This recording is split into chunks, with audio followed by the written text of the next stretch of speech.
Hi, my name is Joseph Bernard. I'm a doctor of psychology and I'm a member at Coastal Fitness. And I was thinking that people are pretty stressed. It's hard to be motivated sometimes. Maybe your mind has been not as clear or your emotions have been running you too much. So I thought I would spend some time talking with you about some points that I think are really important. My background is I've been a mental health professional for about 45 years. I've sat and listened to a lot of people I know, kind of how people work. Uh, I worked a lot with alcoholics and drug addicts.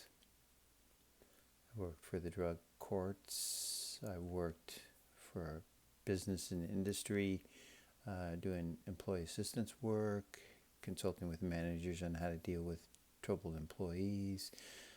I've been to tons of bank robberies because I help people debrief or deal with the stressors that caused them. I've been on sites where people have died. I've talked people out of suicide in the middle of the night. I have a in-depth background doing this kind of work. And I've also kept up in my reading, kind of the neurosciences, the latest thinking, the things that work. And I'm really excited that there are so many resources, especially internally if we use them. So I wanted to share some of those ideas with you to really help you be motivated, to maybe even to feel better, less stressed. So my stressor on this is that I'm talking to my iPhone. I'm used to talking to audiences or a classroom of people. So this will be an adventure for me too. And I think I'll get more relaxed as I go. So 10 points here. My notes are right here in front of me, and I'll share those points, and I'll try to find some way to make it available that if you have questions about my points, maybe I'll leave the 10 points at the front desk and my email address, because I'd really like to be able to respond to any questions that you have.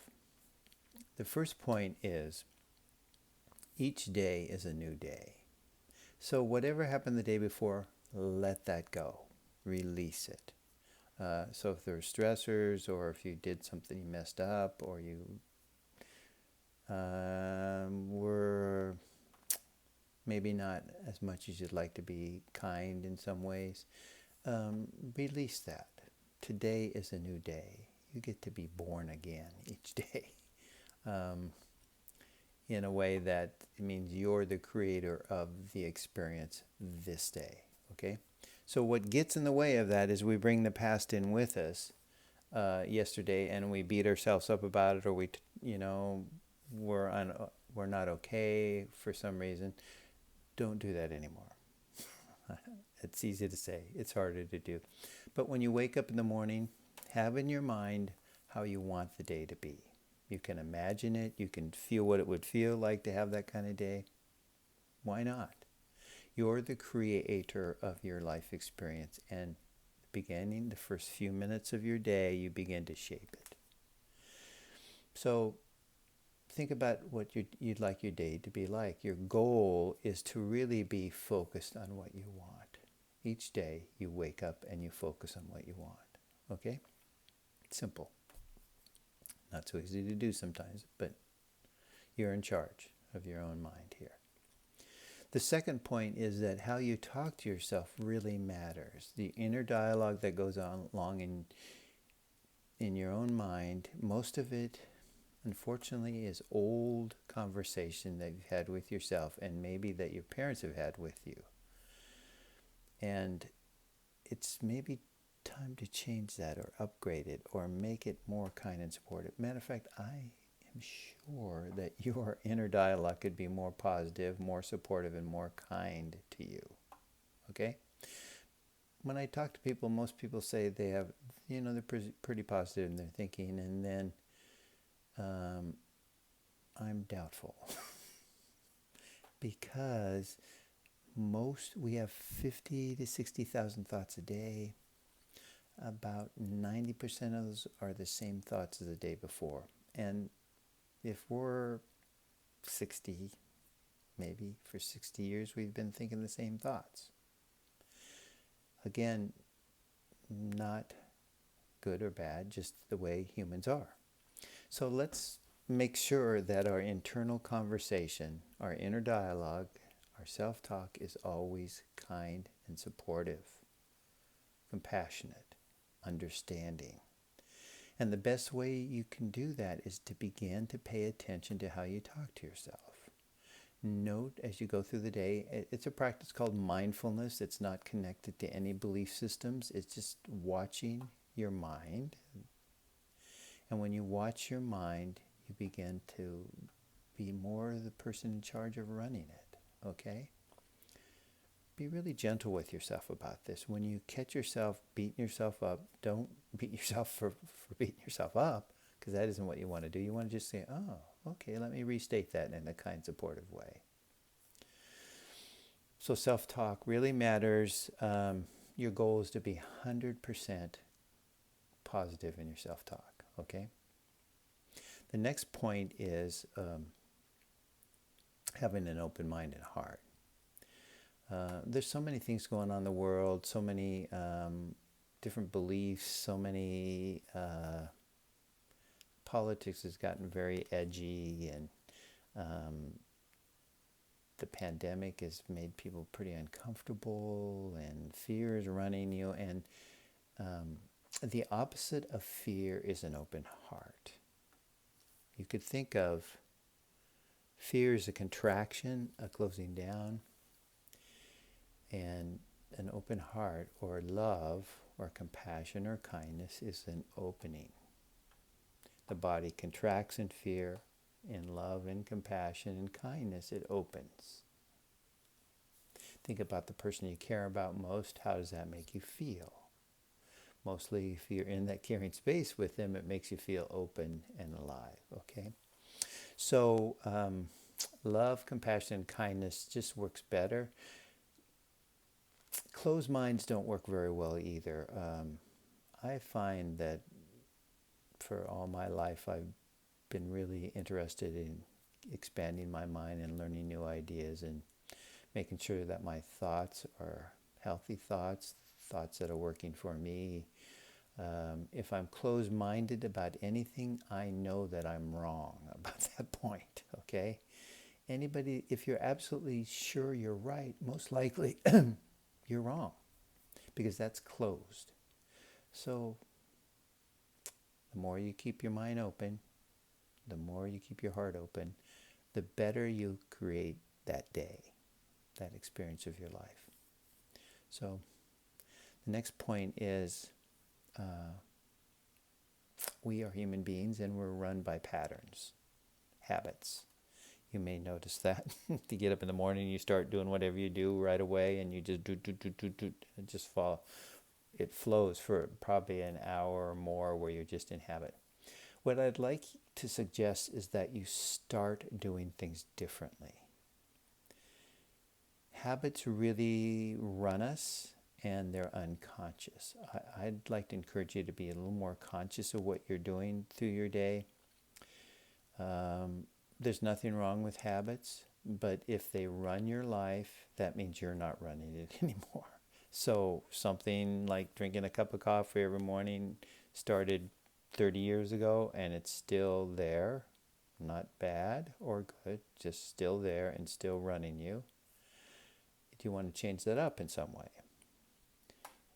When you get up in the morning, what do you do every morning? Do you want to, let's change that up. Let's move things around a little bit. Break out of the patterns. Free yourself in some way.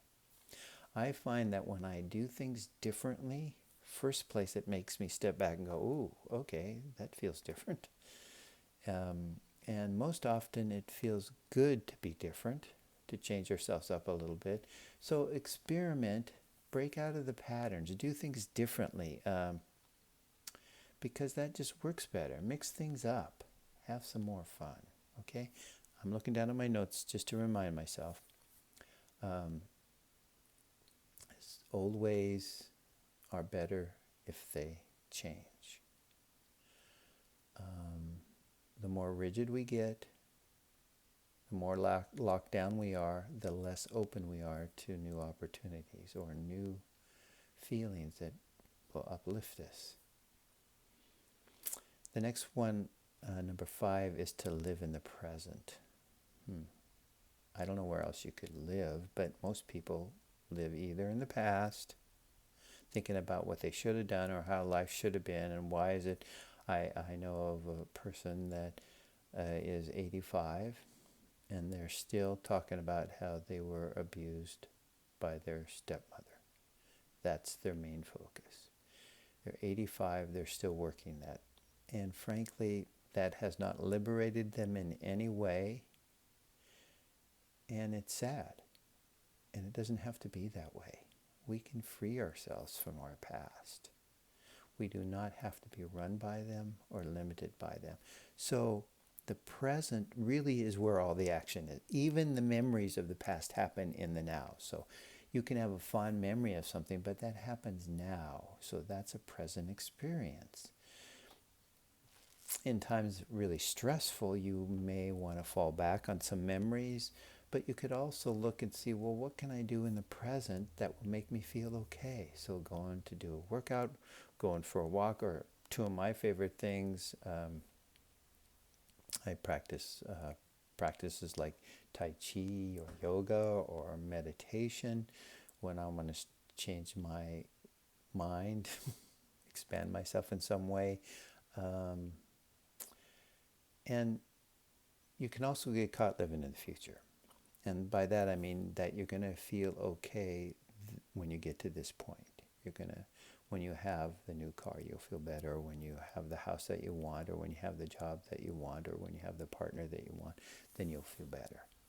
Well, I think it's better to get yourself feeling good now, and then you'll probably find somebody in a relationship who also is good at being okay now, and then the two of you are okay now. So there's lots of options here. But the most potent and powerful way to be in the world is not being in the past or living in the future, but living now. Doesn't mean you can't plan for the future. That's really useful. Doesn't mean you can't take actions that will help your future. That's very useful. But do not have your whole existence as, well, maybe it'll be better tomorrow. Because you can live a whole life with thinking it'd be better later, and you never get there. So be present, and notice with your mindfulness when your mind takes you to the past, because it'll do that almost constantly, or into the future, if that's where you like to focus, it'll be almost always there, and it won't be even noticing. For example, you could say, I'd feel so much better if I had a relationship that I really felt close to another person.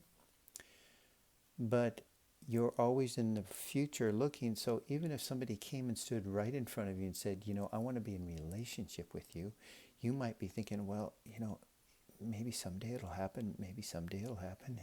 It won't happen because you're not even present to what opportunities are right there. Okay, live in the present. The 6th point is listen deeply. Now, as a guy, we are told to maybe ignore our feelings a little bit, to not pay attention to what our sense about things is. And I would say we are taught incorrectly. So let me help you straighten out on that one, all right? So I have found that when I listen deeply, listen to my intuition, my gut instinct, any other sense that I have, that is usually better than my trying to figure things out. Sometimes I figure things out well, but a lot of times in my inner knowing, and I would say, let me see if I can state this in a way that makes sense to you, that I am a body, I'm a mind, I'm a heart, and I'm in this world. but most of that is programmed and conditioned from a life being on the planet and interacting with people and parents and people in the schools and jobs and all that stuff. We get shaped a lot. And yet there's a deeper knowing within inside of us that you could call a soul or spirit that always, and I will say this with confidence, always knows what's best for us. And if we learn to build a relationship with that deeper knowing, then we're always guided. I mean, guided to like even directions of where you're going to, should I turn right, left here? It'll know. It'll know. There's just a operating system, we'll say, that a higher mind, a super conscious mind, or whatever you want to call it, that really always knows. And the more that we listen to that knowing, especially in difficult times like we're living in, the more we're guided to what's going to work for us. So just like the idea of how can I take care of myself, if you listen inward, your gut may have a really strong message for you. Stop eating this, or you need more of this, or listen to the body. What's interesting is that the mind can be noisy. As I said, 50 to 60,000 thoughts a day, and many of those the same from the day before. So there's another part of you that also knows, and that's the body. The body knows, the intuition knows, the soul, spirit knows, the heart knows.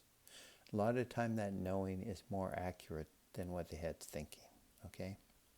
And really all these systems are part of our mind, you could say, because the mind is not, you could say it's beyond just the physical body. So the more we listen deeply and to our intuitive guidance, the more that we lead ourselves to the kind of life that we want to live. The next point is limiting access to distraction and things that make you fearful or uptight. I am on a permanent news fast. I watch maybe a little bit of news occasionally, but I more read news so I can regulate how much stuff is coming in. The nightly news is all fear-based. 95% to 99% of it is fear-based, because that's what sells. That's what people want to know. They want to know what they should be afraid of, or what's going on in the world. And so I do not allow myself more than a half hour of news. Doesn't mean that I don't read a little bit more than that, but I will regulate that. And especially in stressful times, take a news fast. Go away from the news. You can read the headlines and whatever your favorite online news site is. Read the headlines. Make sure that you're getting headline or information that reflects a wide spectrum of ideas. But don't spend much time there. And also, watch what you're reading. I find that in really stressful times, I like to read a good story that I can journey with, be a part of, rather than a scary book, for example. But maybe for you, scary is more energizing. That's okay. What I'd like to say about that, though, is make sure that you're programming this mind, you're programming your experience. So make sure that whatever you're taking in, it's going to make you feel okay. Yes, the news can be unsettling, so that don't watch a lot of it. Don't have that information blasting at you. It just doesn't work, especially these times. There's so much stress. Back off on the stress as much as you can. Take control of that, okay? Remember, you're the chief programmer. A couple other ideas. This is number 8. So how you change your life is by changing your energy. That's one of the reasons I like working out, is that I can really push myself in a workout, and I could be stuck energetically about life or what's going on, but if I get a good workout in, that realigns me, that gets the energy flowing. And big factors in that are thoughts and emotions. And all, I'm going to say this very clearly, all that we feel first begins as from our thoughts. So if we're not feeling good, look what we're thinking. A lot of the thinking, as I said before, is past thinking running our lives now. And you really don't want to do that. So one of the ways to move your energy is to do something physical. I think the simplest way to move your energy is to breathe more deeply. It's not complicated. We're a physical being. We run best on more oxygen. So why not breathe more deeply? And it's so simple. You can put your hand right on your belly, and on your inhale, breathe all the way down to your hand, and then fill it all the way up to here, okay? And then exhale. I find it's most helpful to breathe in through the nose and exhale through the mouth.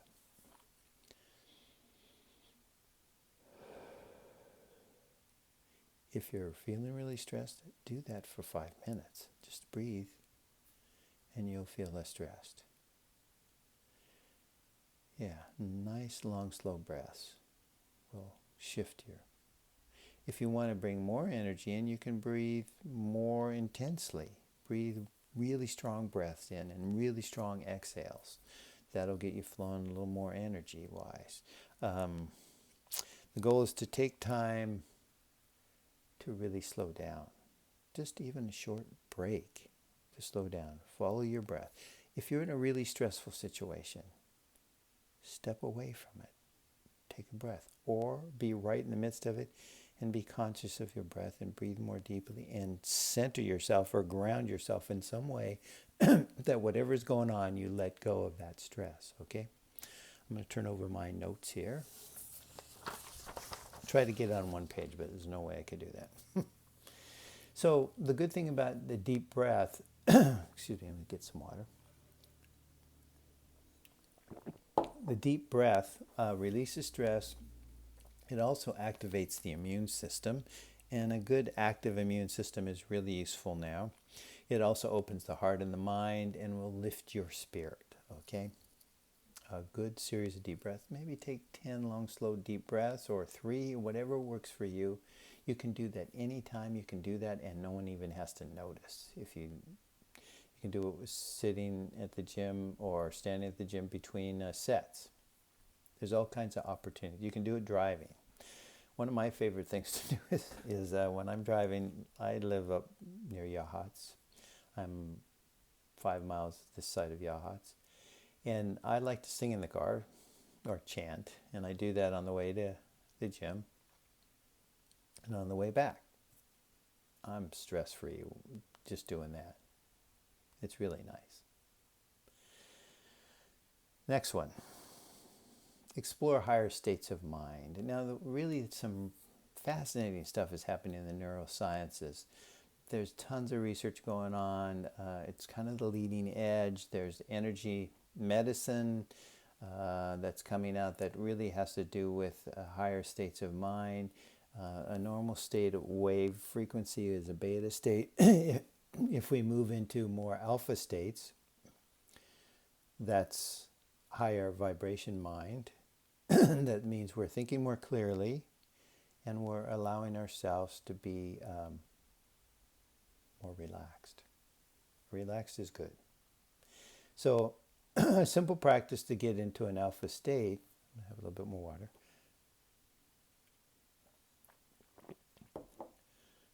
A simple practice to get into alpha state is do a few moments of breathing and feel your body, and then begin to sense how your body is doing. Let's say you're outdoors for a walk. Feel the nature around you. I live close to the ocean. I can feel the vibrations of the ocean, or I can feel the energy of the mist. I have a dog. I can pet my dog and feel better.